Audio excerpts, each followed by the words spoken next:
Soon he would be a man. Not after months or years as it had been, but in a day.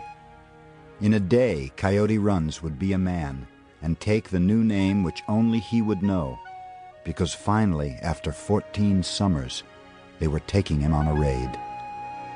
He had difficulty believing it.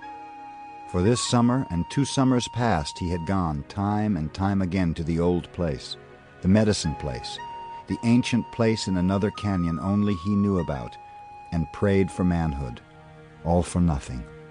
For the whole of this summer and 2 summers past he had been ignored, thought of as still a boy, and now it was upon him.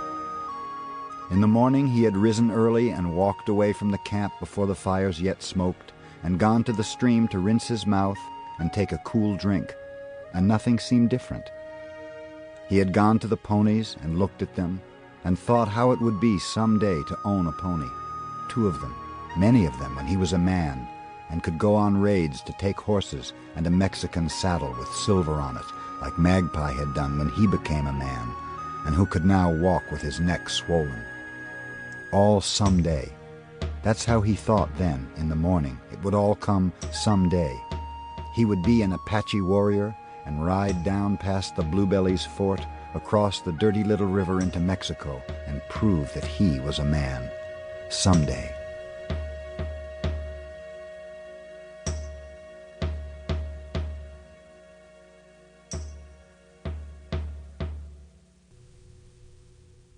After he had watched the pony herd for a time, he walked back to the huts in the early morning sun and saw that his mother was making a fire to heat a pot of stew made from a fat steer they had taken from Carnigan's ranch. The rancher had many such steers and did not mind when the village took one. Coyote Runs liked to watch his mother make fire. She was round and her face shone in the sun, and her hands were so sure when she piled the sticks and struck the white man's lucifer stick to make the fire that he thought of her as not just his mother, but the mother of the fire, as she was the mother of the stew and the wood and the sand and the hut and Coyote Runs, the mother of all things. Then Magpie had come out of his hut where he slept with his family, though he was a man, because he did not have his own wife yet. He saw Coyote Runs sitting near his mother and came to him and squatted next to him in the dirt. "It is a fine morning," he said, which caused Coyote Runs to look at him because his voice was light and teasing.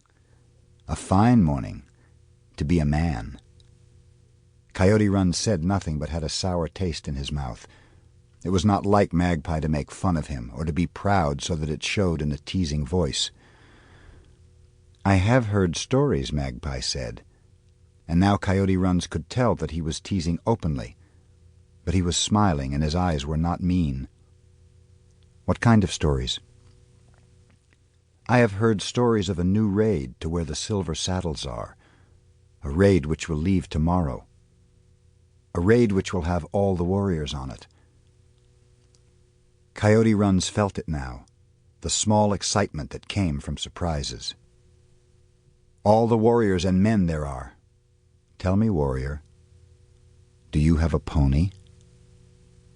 "I'm going?" Coyote Runs tried to keep his voice even. Magpie smiled wider and nodded. "It is thought that you could come to hold the horses and see how it is to be on a raid. Sancta said it, said you could come by name."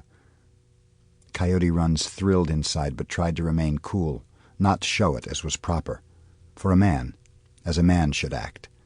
Sancta was a scarred old man who could not be touched by arrows or bullets, who had led all the raids since Coyote Runs knew there were raids. Sancta decided who would go and who would stay, and he had decided. "I do not have a proper pony for war, but it is perhaps true that I have a friend with a pony?"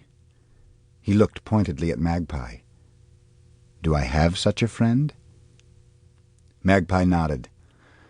"I will loan you that small brown pony with the white eye, until you can get your own." "Until I can get my own." Magpie stood. "I think I will go down to the stream now and clean myself." Coyote Runs nodded, but did not stand. Inside he was ready to explode, but he remained cool. "Yes, the water was good this morning." And he thought, I am to be a man. I am going on a raid, and I am to be a man. There was much to do. He must ready himself and his bow and check his arrows. He must make certain that everything was the best that it could be. I am to be a man. There was much to do.